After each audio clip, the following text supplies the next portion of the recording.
Picture it, a black basalt pillar rising from Mesopotamia's dust, etched with laws that still cut through time. This was no simple stone. Every line carved deep, sharp enough to echo across 3,000 years of history. The pillar endures, yet the empire it once anchored vanished, leaving whispers, ruins, and the memory of power. In that haunting gap between enduring stone and vanished empire stands one man destined to rewrite the ancient world. He began unremarkable, ruler of a muddy river town, overlooked by rivals, dismissed as nothing more than provincial. A place so small, so forgettable, most maps ignored it, and few could even recall its name. Yet within one extraordinary lifetime, he transformed Babylon into the beating heart of the ancient world. How did he achieve the impossible? The answer will reshape everything we thought we knew about power and empire.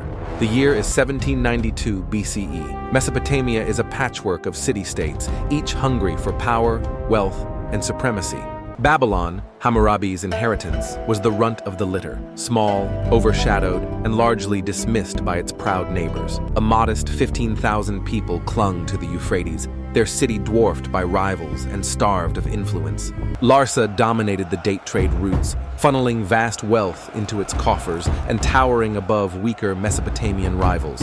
Mari, perched on vital copper routes, flourished as a hub of commerce, boasting rich merchants and grand palaces. To the east, Eshnunna taxed every caravan crossing its land, holding the ancient economy in a chokehold of tolls. Meanwhile, the Assyrians, fierce and warlike, barely noticed another minor Amorite prince taking a throne in the reeds. Hammurabi inherited not marble, but mud. His palace smelled of fresh clay, unfinished walls testifying to humble beginnings. His crown carried little power, only the polite contempt of neighbors who saw him as inconsequential. They mocked him as the man from the reeds, a swamp dweller, rustic, of no consequence. No heroic lineage, no victories, only a swampy city and a cruel nickname. Hardly the resume of greatness. The stage seemed set, not for conquest, but for obscurity. Other kings gloried in scars and blood. Hammurabi built canals, choosing water and patience over war and glory. His early reign was irrigation ditches dug, barley accounts tallied, and even letters filled with complaints about sheep. Each new acre and irrigation channel produced surplus grain, stored wealth that bought him something priceless: time to wait. While neighbors bled over borders, Hammurabi filled granaries and studied maps, quietly preparing for a future none imagined. He watched rivers and power, noting rival weaknesses and choke points. He cultivated patience, foresight, and unmatched environmental mastery.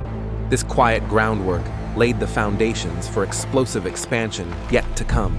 Invisible then, monumental in hindsight. Hammurabi wasn't just a king.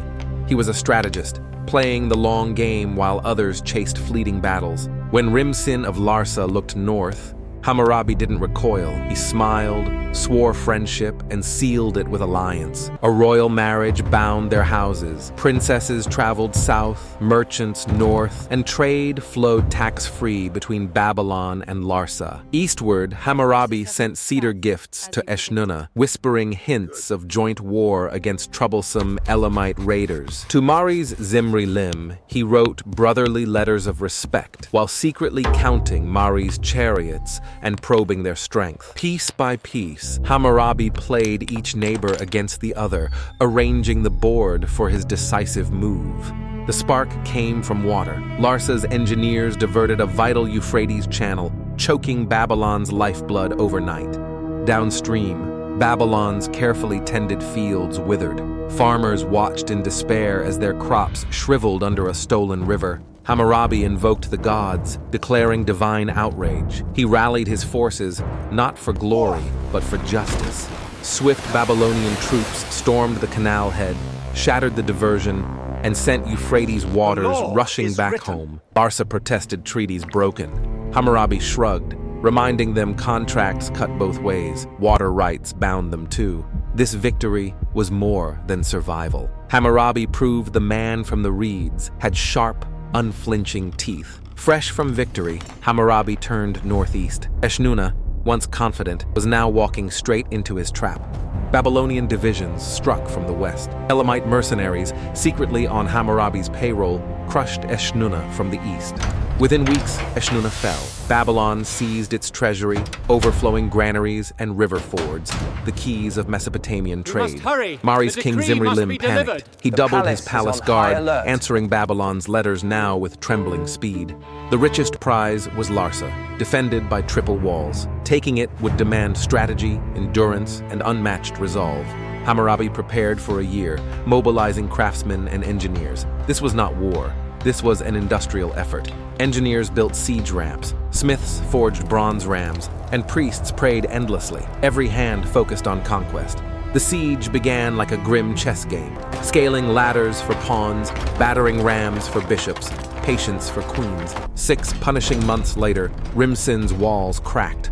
Starving, desperate, he finally surrendered the jewel of the south. In chains, Rimsin walked beneath Babylon's Ishtar Gate, a living warning that even kings could be broken.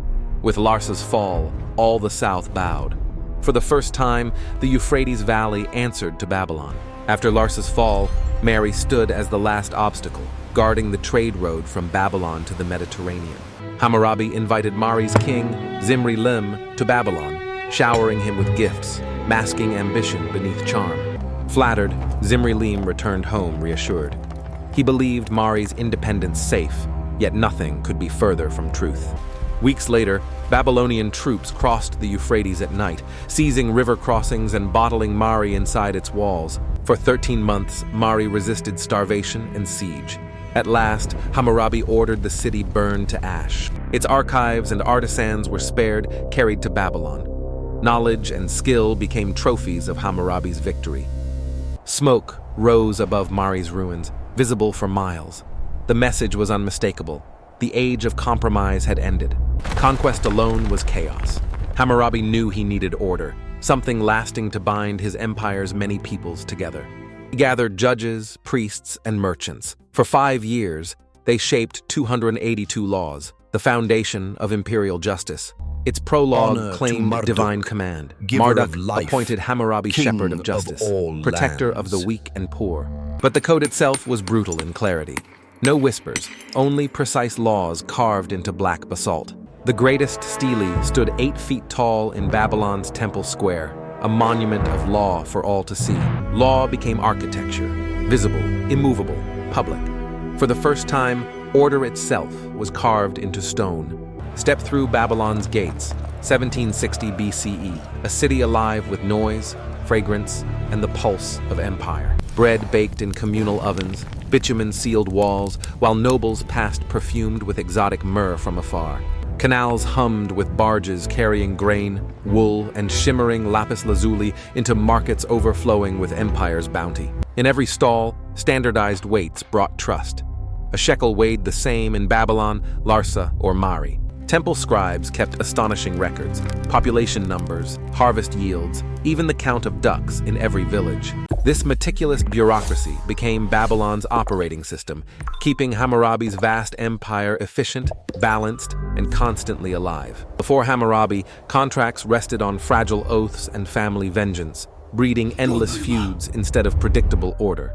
Hammurabi changed everything. Courts now backed agreements, enforcing contracts with the full weight of royal authority. Harsh punishments created predictability. Everyone knew the rules, and everyone understood the costs of breaking them. His code capped interest rates, protected borrowers, and even granted women rights to property, taverns, and court testimony. Even slaves gained limited rights, including the chance to buy freedom in installments, offering rare upward mobility.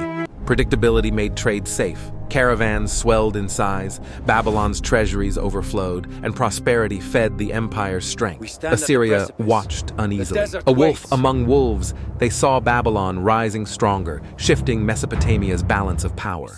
When Assyria's king Shamshi-Adad died, chaos followed. Succession disputes opened the door for Hammurabi's decisive intervention. Hammurabi marched north, crushed rivals, installed loyal vassals, and demanded tribute: horses, lapis lazuli, and precious cedar. His empire stretched from the Persian Gulf to the Kabul River, Babylon's greatest reach, unmatched in Mesopotamian history. Even great empires tire. After 43 years, Hammurabi grew weary, his letters filled with daily worries. He fretted over broken levees, unreliable copper supplies, and even the price of onions in Babylon's markets. The conqueror became administrator, burdened by endless detail. Vision gave way to the grind of holding empire together. Hammurabi died around 1750 BCE. Soon after, Hittites sacked Babylon, and Kassite chiefs claimed the fractured throne. Yet through collapse, one monument endured, the black basalt pillar, standing silent as kingdoms rose and fell. Hammurabi's code spread wide. Fragments appear in Hittite Hattusa and Elamite Susa, admired far beyond Babylon's borders. In 1150 BCE, Elamites looted Babylon, dragging the great stele to Susa as a trophy of conquest. There it lay, forgotten, face up in foreign dust for centuries, a silent relic of vanished Babylonian greatness. In 1901, French archaeologists uncovered it at Susa. The rediscovery electrified scholars and changed history forever. Today, the stele towers in the Louvre Museum, a global monument to law, order, and Hammurabi's vision. The message endures. Legions fade, empires crumble, but law, once carved in stone, outlasts the mightiest conquerors. Hammurabi's genius was balance, understanding violence and order as two sides of the same coin of power. Conquest without institutions is wasteful. Victories collapse without systems to sustain them, draining resources into endless wars. Institutions without force are hollow.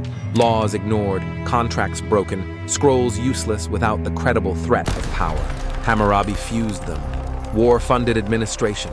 Administration legitimized war, creating a self-reinforcing loop of empire strength. Future rulers, from Rome to Mughal India, echoed this playbook, welding sword and scroll to sustain enduring power. Every time states standardize weights, cap interest, or post laws publicly, they follow Hammurabi's ancient footsteps. Centuries before Magna Carta, Hammurabi established that law stood supreme, applying to all, even in theory, the king.